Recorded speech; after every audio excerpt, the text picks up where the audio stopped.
This is Starforged, Tabula Rasa, written and performed by Redstone Archender. Based on the game by Shawn Tomkin.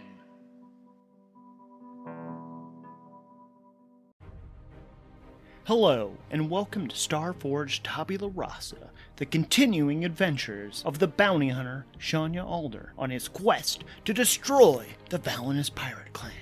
The interactions with the clan, which have somehow gotten him in contact with an alien symbiote which has embedded itself into his neck and brain, destroying his former memories, but giving him untold powers.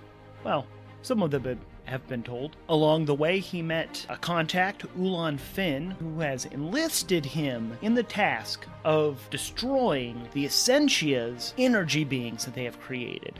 Energy beings that Janya has just battled 3 of them and has barely escaped with his life. Why did he battle them? Well, he is on his way to the Cortana Rift system, where he hopes to meet and gain some allies in the fight against the pirate clan.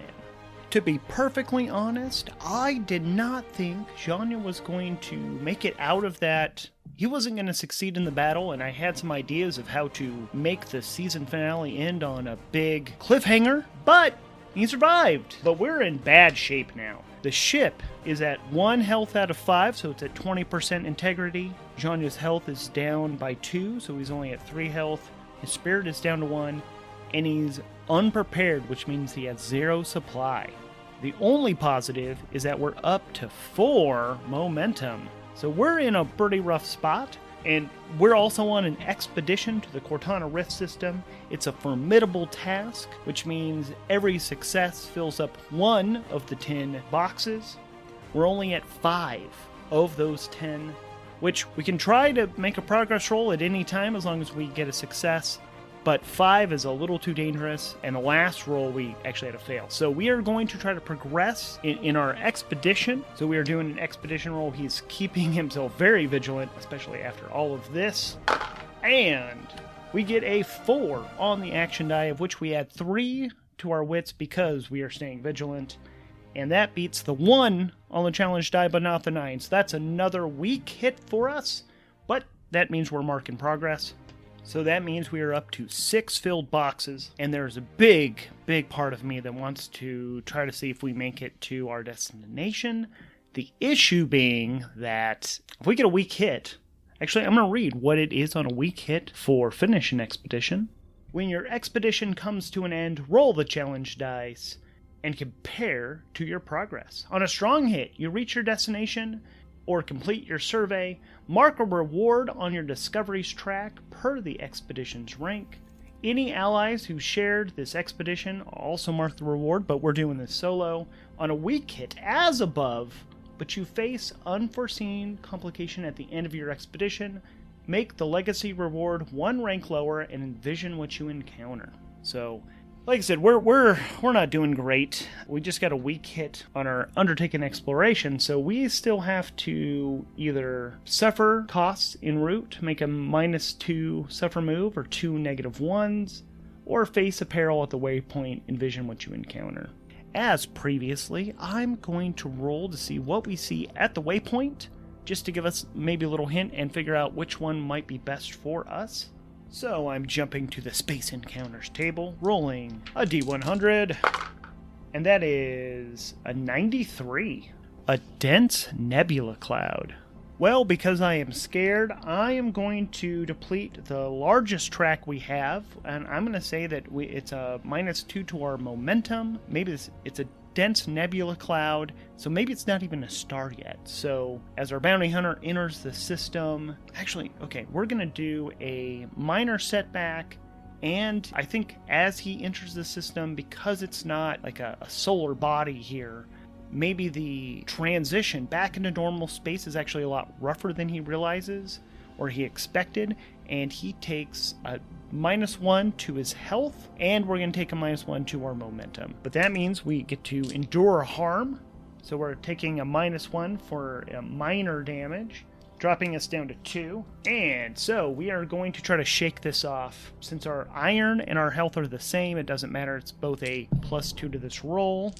And that, my wonderful listeners, so that is a 3 on the action die, plus our 2 is a 5, which matches the 5 and does not beat the 7, which means that is a miss, which is, it's worse than you thought. Suffer an additional -1 health or lose 2 momentum if your health is 0, also mark wounded. So yeah, so we, that was wonderful. So we're going to end up taking a total of 3 momentum loss because of that. So I think John gets hurt. Maybe while this is happening, he hits the controls and basically sends the ship into a spin. So it takes him a while to get that navigated, and he's bumped his head, so he's kind of like bleeding. It's getting into his eyes, so he's having trouble seeing. And it just takes him a while to get reoriented. He's going to have to spend some time working on this. And maybe in the middle of that, so he starts getting all the ship righted and goes to tend to his wounds and does not think to start the charging. He spends like a couple hours, maybe more, doing other things, and then realizes like he's been sitting here with the ship not charging. But he is going to take some time to do some first aid on himself. Janya is going to try to mend his own wounds, which is a plus iron roll because his wits is higher, and we have to go lower. Oh yeah, so that is a 6 on the action die, plus our 2 is an 8. Oh, but I rolled a 5 and an 8, which makes it a weak hit, which means we either lose momentum -2 or sacrifice resources. So we don't have any resources to sacrifice. So we're at now -1 momentum, but we do get to add 3 to our health. So so we're back up to 5 health. So he's actually at full health. I think maybe that's it. Maybe he actually got knocked unconscious for a while. Hits the control panel, starts the ship spinning, things go kind of crazy. He's out for a good while. Then when he comes to, he starts working on patching himself up, especially from the previous fight. And then he finally gets the ship under control, and then he realizes he spent a day out here, at least. He hadn't even been charging. So he does get the charging going. Oh, and since he's stuck out here, and he is charging the ship, and he's going to take some time to meditate, to calm down, to try to... He's been incredibly under a ton of stress, and he's just going to take some time to relax. So this is Janya trying to gather himself. We're going to do the Hearten move, which is a way to try to restore your spirit, and so he's taking a moment of peace, and we roll plus heart on this. That's a 3 on the action die, plus our 2 for the heart. Nope, heart's only 1. So that's a 4 on that roll, which I rolled an 8 and a 9. So that is a miss. It says, we take no comfort and the situation worsens. Well, I think he tries to relax, he tries to meditate, he just starts feeding in on those emotions, and at one point, like, he's so frustrated and scared, he's not sure that this is all gonna work at all, and he just slams his fist right into the bulkhead, and that isn't good. He's taking some minor damage to his hand, dropping him down to 4 health. We're just going to go with that. So we're at a -1 momentum, we're at 4 health, we're at 1 spirit, we're unprepared, we have 0 supply, and the ship is still at 1. Being without supply means that we cannot repair the ship at all, and we cannot get more supply until we sojourn. Actually, I'm just rereading the rules on resupply, and it does say, if you attempt to bolster your readiness, envision the opportunity, and your approach. On a strong hit, if you are unprepared, clear the impact and take +1 supply, otherwise take +2 supply. And on a weak hit, you can still do the same. So we can resupply if we find someplace good, especially if we can salvage or craft some stuff. We can do plus wits, which would be really good. And the fact that we're unprepared actually means that if we reset our momentum, it only goes to +1 instead of +2. Well, we need to move forward. We're going to continue this expedition, hoping for a strong hit. Janya is being vigilant. I said strong hit, not a miss. That is a 1 on the action die, plus our 3 is only a 4, which is nowhere near enough to beat the 6 nor the 10. So that is another miss on our expedition. It's actually slightly worse than that because we have a -1 momentum. That means the 1 doesn't even count, but it's still a miss no matter what. On a miss, you are waylaid by a crisis. Arrive at a waypoint to confront an immediate hardship or threat.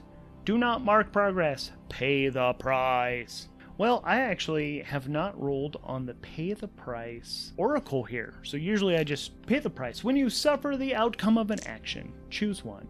Make the most obvious negative outcome happen. Or ask the oracle for inspiration. Interpret the answer as a hardship or complication. Or you can roll on the table below. And if you have trouble interpreting it, you roll again. I'm just going to roll because I'm curious what it says will happen. That is a 47, which is a new enemy is revealed. Alright, so I'm going to jump to the space sightings table to see what that comes up with. That is 45, which is a precursor vault. Oh my goodness. Alright, let's get some details about the vault. So I'm jumping to the vault oracle. First, let's find its location. Oh, it helps to roll the 2d10 to make a d100 as opposed to a d10 and a d6. It is planet side, as that is a big old 1, and 1 to 50 is planet side. What is its scale? 81, that is a large, elaborate site. What is its form? I rolled a 62, which is a monument. What is its shape? That is a 97, that's rolled twice.